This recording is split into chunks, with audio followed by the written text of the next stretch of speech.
So friends இப்போ பால் உருட்டிக்கிட்டு இருக்காங்க அம்மா குட்டி குட்டியாக. எப்படி உருட்டுறதுமா?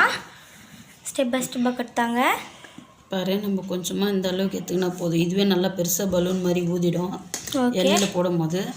ஓகே, சின்னதாக இப்படி நல்லா ப்ரெஸ் பண்ணிவிட்டு இந்த மாதிரி கொஞ்சம் கூட வெடிப்பு இல்லாமல் எடுத்துக்கணும். வெடிப்பு இருந்துச்சுன்னா என்னம்மா ஆகும்? அது நல்லா இருக்காது. அது இதில் போடும் போது வெடிச்சிடும். வெடிச்சிட்டு குழ குழ குழன்னு அப்போ அது வேறு மாதிரி ஆகிடும். Okay mummy. இப்போ அரை மணி நேரம் ஊறி இருந்துச்சு இல்லையா? ஆமாம் மம்மி. அரை மணி நேரத்துக்கு அப்புறமா நம்ம எடுத்து கொஞ்சம் கொஞ்சமாக இந்த மாதிரி சின்ன சின்னதாக பால்ஸ் மாதிரி பண்ணோன்னாக்கா நல்லாயிருக்கும்.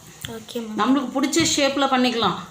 வெறும் இது மட்டும் இல்லை, ரவுண்ட் ஷேப் மட்டும் இல்லை, நம்மளுக்கு வந்து நீட்டாக இருக்கிற ஷேப்பில் கூட பண்ணிக்கலாம். இங்கே பாருங்கள், இதையே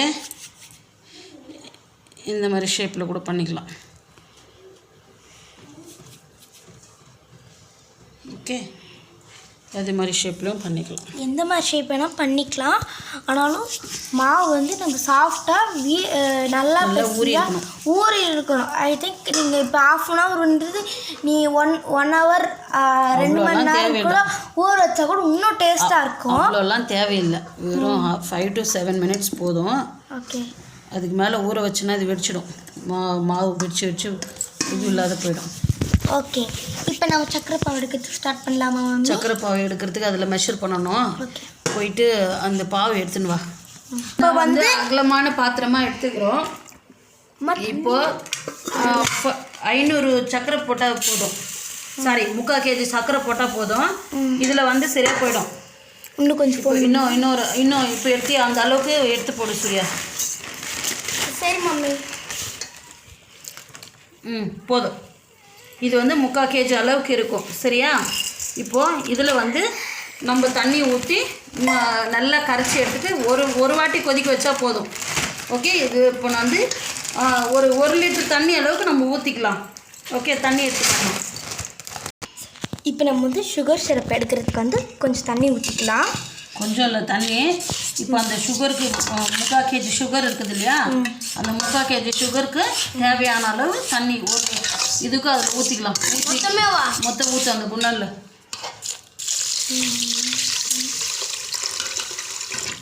ஊற்றுறா சரியா போயிடும். ஊற்றுறா.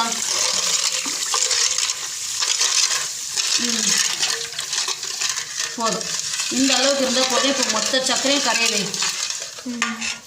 மொத்த சக்கரையும் கரையணுமா? ஆமாம், மொத்த சர்க்கரையும் கரைஞ்சிச்சுனா தான் நல்லாயிருக்கும்.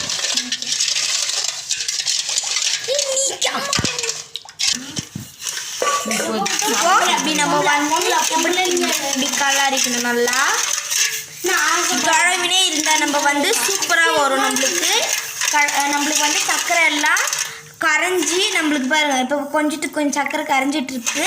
அதனால் நம்ம தழவினே இருந்தால் கரைஞ்சிச்சுன்னா நம்ம கேஸ் ஸ்டவ்வில் வச்சு நம்மளுக்கு வந்து சுகர் சிரப் எடுக்கிறதுக்கு இன்னும் ஈஸியாக இருக்கும் நம்மளுக்கு. இப்போ இதில் என்ன பண்ணணும்னா ஒரு 4 ஏலக்காய் எடுத்துன்னு வா. 4 இல்லைன்னா 5 ஏலக்காய் எடுத்துன்னு வந்து தட்டி போடு. ஏலக்காய் எடுத்துன்னு ஃபஸ்ட்டு. இப்போ பாருங்கள், கொஞ்சம் சர்க்கரை கரைஞ்சிட்டு வெறும் இவ்வளோ சர்க்கரை தான் இருக்குது. அதனால் நம்ம வந்து இப்படி தழவிட்டே இருந்தால் நம்மளுக்கு வந்து சூப்பராக இருக்கும். நம்மளுக்கு வந்து ஜாலியாகவும் இருக்கும். இந்த மாதிரி கலரும் போது செய்கிறதுக்கும் சுவையாக இருக்கும். இப்போ வந்து 3 ஏலக்காய் போட்டுக்கலாம். நம்ம இன்னும் கேஸில் வைக்கல, அதனால் இப்போ நம்ம போட்டுக்கினா அது சுகர் சிரப் அப்படி மிஸ் ஆகி நல்லாயிருக்கும். அப்புறமா கேஸில் வச்சு செய்யும்போது இன்னமும் டேஸ்ட்டாக இருக்கும்.